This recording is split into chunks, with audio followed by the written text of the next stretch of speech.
শহীদ ফারুকের মতো মরে যাব। তুই আমাকে মারবি, আমি শেরে বাংলার মতো মরে যাব। তুমি আমাকে মারবে, আমি বাকি বিল্লার মতো হারিয়ে যাব।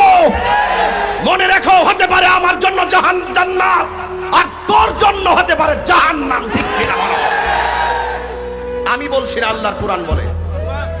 আল্লাহর কোরআন বলছে, আল্লাহর কোরআন, যারা ইচ্ছাকৃতভাবে কোনো মুমিনকে হত্যা করে সে যেন তার ঠিকানাটাকে জাহান্নামে করে লইল। আমরা কি মানুষ হত্যা বিশ্বাস করি? মানুষ হত্যা করা কি শরীয়তে আছে? এই আপনি ইচ্ছাকৃতভাবে মুমিনকে হত্যা করে ফেলবেন, আল্লাহ বলছেন ওয়া গাদিবাল্লাহু আলাইহি, এবং আল্লাহ রাব্বুল আলামিন তার প্রতি ক্রুদ্ধ হয়েছেন।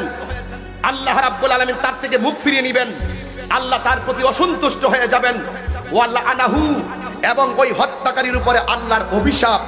ও আ'আদ্দা লাহু আযাবান আযীমা, এবং তার জন্য আখিরাতে রয়েছে বড় শাস্তি, মহা শাস্তি। হাত তুলে বলেন ঠিক না বেঠিক? এই জন্য মানুষ হত্যা করা মহাপাপ। মানুষ হত্যা করা কি মহাপাপ।